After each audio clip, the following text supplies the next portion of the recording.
I listed a home for $320,000. In 6 days, we had 117 showings, 22 offers, and we ended up selling $70,000 over asking price.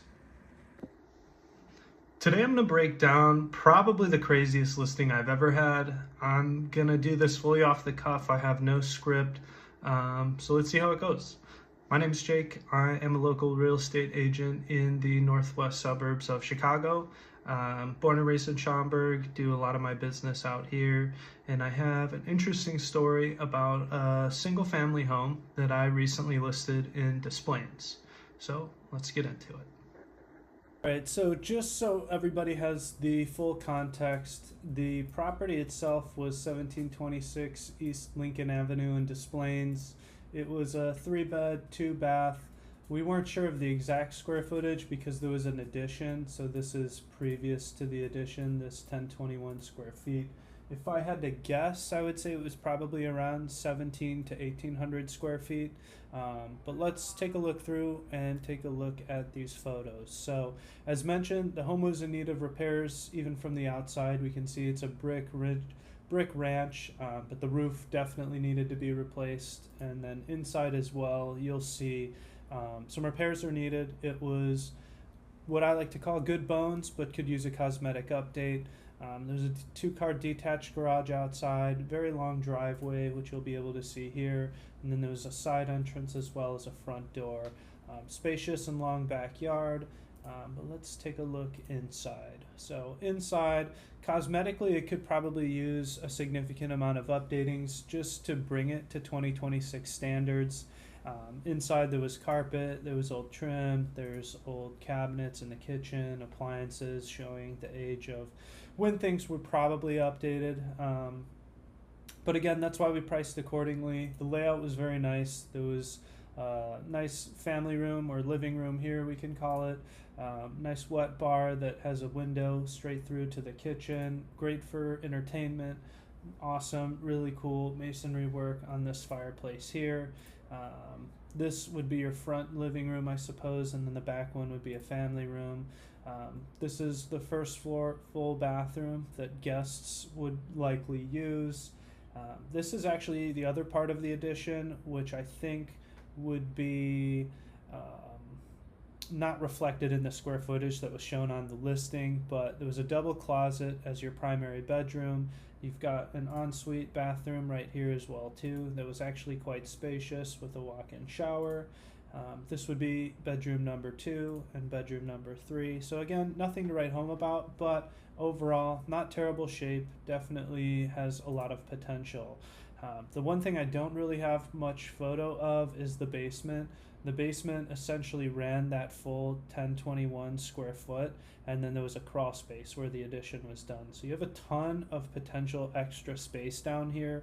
The problem that we will go into later, as you can see right here, is there was probably a previous flood. So I'll touch on that a little bit. And then this is just a quick idea of the floor plan and the layout. So you walk in, front door here, living room here, dining area, kitchen, family room back here with that wet bar. I believe this separation point here is where this addition was done. So this is that 2 guest bedrooms, primary bedroom, bathroom, and then your other bathroom as well. All right, so as you can see, obviously the home was in need of repairs. It was a property where we realized we had to come out of the gates hot. We had to price this aggressively, and luckily the seller was on board with my game plan. So when I met with the seller, technically she was actually out of state, so everything I did was either virtually or over the phone, but she was a little bit experienced in real estate as well. She understood essentially how to play the game. And so what we did is we came up with a game plan where we are going to price aggressively. We're of course going to sell it as is, and our goal here is to gain a lot of interest right out of the gates in order to hopefully field multiple offers, get a bit of a multiple offer situation, and really put my seller in a good spot. For those who don't know, the real estate market is pretty hot in the northwest suburbs. Inventory is relatively low. Prices obviously are continuing to go up for the most part, so having a single family home priced very aggressively is enticing not only the first time home buyers, but to people who are maybe looking to downsize, or people who really want to take on a project, which we honestly saw a little bit of everything when it came to that once offers started coming in. So that's the rough analysis of pre-marketing. I will now go into how offers actually came in and timing and everything in regards to that. So when I met with the seller, I did an analysis. I went through the property. It was vacant at the time I met with her, so I was able to pop into the property, take a look, get a real understanding of where the home stood today, where I probably thought it would sell for as is, and then come up with our marketing plan. Essentially, our goal was to get as much competition and much interest as we could right out of the gate. So what I did is I came to the seller with a game plan, and I said, let's price this aggressively. Let's price this below what I think the market value is, which I had a feeling it was probably around $350,000. And the seller was very open to that. She understood the benefit of pricing too low versus pricing too high. And in my mind, you really can't price too low. The market will dictate the value. People will want to come look at this if they think they're getting a deal. So we priced it at $320,000. We hit the market, and we ended up fielding a total of 22 offers over the course of, I believe, 5 or 6 days, which would basically be, multiple offers every single day trickling in. Granted, a lot did come toward the end, because after we had, I want to say the third, maybe the fourth offer, they all started really kind of flowing in. I went back to my seller and I said, hey, we're in a phenomenal spot now. We've got a ton of leverage. It's definitely time for us to call highest and best. We don't want to drag this on too long. We don't want to leave buyers waiting or, holding out, not looking at other properties. I understand everyone wants to get a home. I don't want to waste anyone's time. Let's, call a highest and best call, let it run through the weekend, and then we can, make our decision thereafter. So the seller agreed with the game plan. We called highest and best for Monday at 5 p.m., which I believe we called highest and best on Thursday to essentially give everyone a chance to look at it over the weekend. If anyone was out of town or wasn't able to get in over the weekend, they had Monday to do so, and then we were going to make our decision Monday night. So like I said, by the end of Monday night, we had 22 offers in hand. There was a very wide range. I'm actually going to pull up on my computer. I won't share it just so you don't see personal information, but I'll be able to kind of go through the exact range of offers we had as well. All right, so like I said, we had 22 offers, I believe it was, actually 23. The lowest offer I got was at $223,500 from an agent who is also an investor. And of course, all of the low offers were from investors who obviously wanted to flip the property and make a profit. The lowest offer was $223,000. That seemed very low in my opinion, but again, every investor has their own opinion of what finishes need to be done, things of that nature. Next lowest was $265,000, and then we had a lot in between $270,000 and about $310,000. I would say almost 12 in between that range.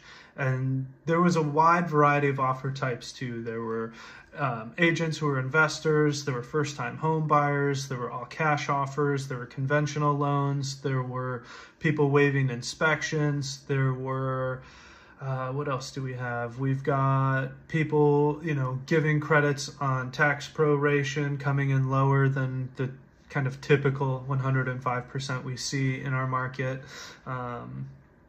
And then toward the higher end of the offers, we had one cash offer, all cash at $350,000, which was obviously $30,000 over our initial listing price.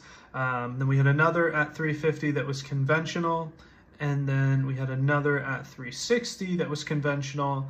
And then we had our final highest offer at $391,195. Now, that offer actually came up twice. Once initially and after the initial highest and best call, and then a second time, I believe a day or two later. Obviously they really wanted the home, they maybe slept on it and decided that they wanted to put in a higher offer. So in my mind, it came down to two options. I went back to my seller and I said, okay, we've got one offer that's using conventional lending. They're putting 20% down. They're, buying it as is. They're going to do an inspection without any repair requests. They're well qualified. They're willing to do an appraisal gap of $15,000. So it's a great offer, but we run the risk of, if something major comes up during the inspection, they are able to back out. If something comes up during the appraisal and it doesn't appraise, then obviously that appraisal gap kicks in, but there's the chance that this might not all work out exactly how we, are hoping it would. It might not land at 390, so we are taking that risk. The other offer we had was for $350,000. It was cash, all cash, good earnest money, quick close, waived inspection, very simple and straightforward. So you know what you get with that offer. That one's almost certainly going to close. There's no guarantee, but it's a lot more certain that that deal is going to close. So I asked my seller, would you prefer the speed and certainty, or do you want to go for the higher offer? And of course, I think most people would say it'd be really hard for me to leave $41,000 potentially on the table. Let's take the higher offer. So we went ahead. I called the agent to make sure that they were, ready to move forward, kind of regardless of what happens. They understood the property. They've looked at it. They've taken a look at everything that there might be a concern on, and they were full steam ahead, ready to go. So we ended up going under contract with the conventional offer at $391,195. I also forgot, but I should make note, there were 117 showings in the first 6 days of us being on the market, which was, I believe, our full market time. Let me double check here to make sense, make sure.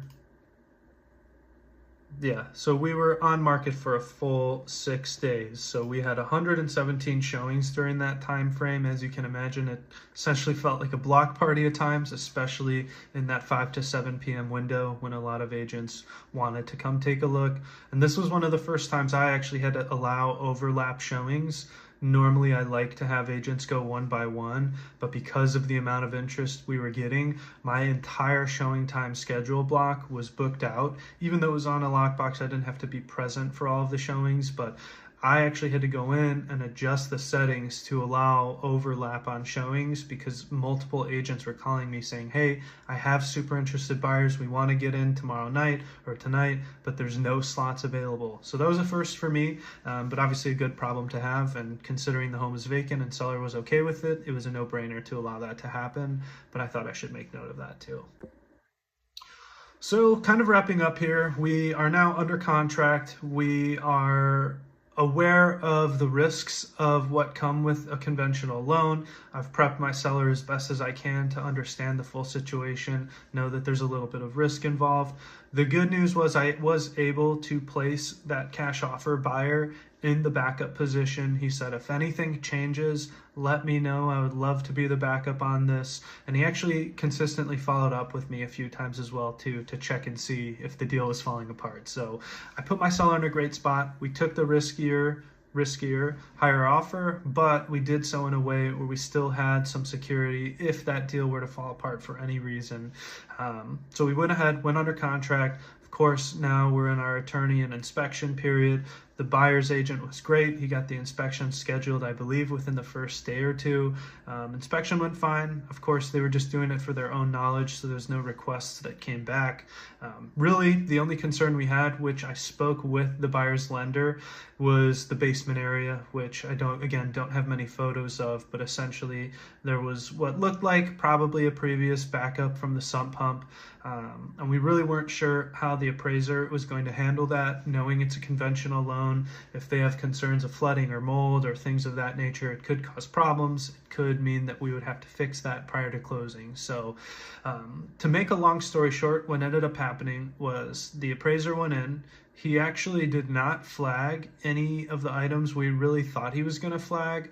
The only thing he flagged was a little bit of moisture in the basement, almost like a small puddle. I'm not sure if it was seepage exactly. I wasn't ever able to figure out exactly what it was.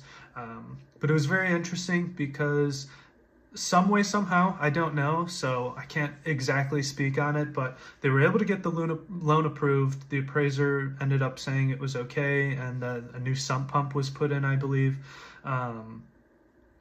Previously, a new sump pump was already in, but I guess the appraiser understood that leaks can happen if an old sump pump, fails. So long story short, they were able to get the loan approved. We ended up giving a small credit just due to some of the issues that we ran into. So we gave a $5,000 credit. But at the end of the day, effectively, my seller went from potentially accepting a $350,000 cash offer to getting a $386,000 offer. It was $391 minus the $5,000 credit. So of course, my client was incredibly happy. I was happy for my client. That under contract period, there were a lot of hoops to jump through, things that I had to make sure I was on top of early, but we were able to get it done and we were able to close. So the final result, as kind of a wrap up to this story here, was we ended up selling for $391,195 with a $5,000 credit, when we had originally listed at $320,000. My seller was incredibly happy. She left me a lovely review, which I will attach at the end of this video. But really, the reason I wanted to make this video is to explain to sellers that there is no bad strategy as long as you have the right agent in front of you and as long as there's an actual marketing plan and concept behind it. So my plan going into this was to generate a ton of interest, create almost an auction-like environment, get a multiple offer situation, and have people bid it out. Of course, some people want to back out when a multiple offer situation happens, but of course, again, if you have a good quality product and you price it accordingly, the market will speak for itself. So what happened in our situation, 117 showings in 6 days, 22 different offers, an offer that essentially was $65,000 over asking price is what we sold at. And from there, really, I think it just proves the point that sellers are terrified of underpricing. I think sellers should be the opposite. I think sellers should be terrified of overpricing. One thing I see very frequently is a seller who is emotionally tied to the value of their home. They don't like to look at the data and they price too high. And of course, what happens? This home sits on market, people aren't coming to take a look, you end up doing price drops. Now buyers are wondering, what's wrong with this property? Why hasn't it sold yet? Or why did the seller list so high? Are they crazy? Of course, we all have seen those properties. And so I thought this was a good video to put together that shows the proof is there. You have to have the right product and the right person behind the strategy in order to implement something like this. But if anyone found this interesting, drop a comment, drop a like, shoot me a message. I'd be happy to take a look at your property, let you know if we could put a similar strategy together and get you similar results.